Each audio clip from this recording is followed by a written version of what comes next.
Je suis Vincent Boudon, je suis directeur de recherche au CNRS, c'est le Centre national de la recherche scientifique, et je travaille ici, à l'Université de Bourgogne, au sein du laboratoire interdisciplinaire Carnot de Bourgogne. Alors moi je suis physicien, ma thématique de recherche c'est la physique moléculaire et plus précisément la spectroscopie moléculaire.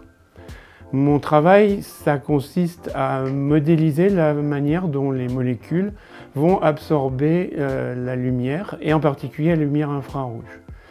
Alors ça a plein d'applications, par exemple détecter des polluants dans l'atmosphère terrestre, détecter différents gaz dans des milieux industriels, mais aussi aller analyser à distance la composition chimique et les conditions physiques des atmosphères des planètes du système solaire, des exoplanètes ou même du milieu interstellaire.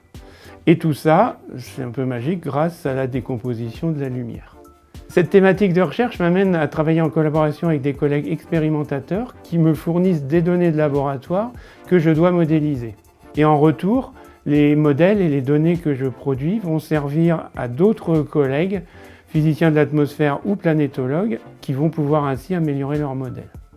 Alors la proximité de ce thème avec l'astronomie, qui par ailleurs est ma passion depuis toujours, et je suis d'ailleurs président de la Société astronomique de Bourgogne, m'ont amené depuis des années à m'intéresser à la diffusion de la culture scientifique et à participer à la fête de la science tous les ans.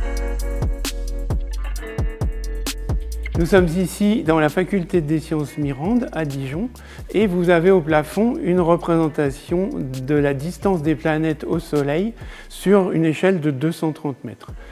Cette belle installation a été mise en place en 2009 à l'occasion de l'année mondiale de l'astronomie qui était un grand événement de culture scientifique.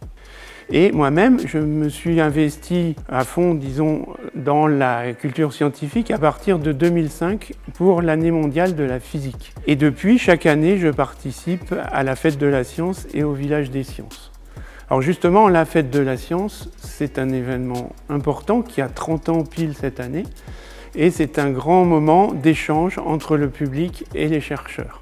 On voit bien actuellement, avec toutes les fake news qui diffusent, avec la défiance à l'égard de la parole publique et de la parole des experts, que cette thématique de la culture scientifique, qui est bien trop négligée encore, est extrêmement importante et qui plus est, elle fait partie du rôle du chercheur. Cependant, on le voit bien chaque année, le public, lui, est vraiment très intéressé, passionné et demandeur d'explications scientifiques et ils participent nombreux à la fête de la science. C'est pour ça qu'on ne peut que souhaiter une longue vie encore pendant de nombreuses années à la fête de la science.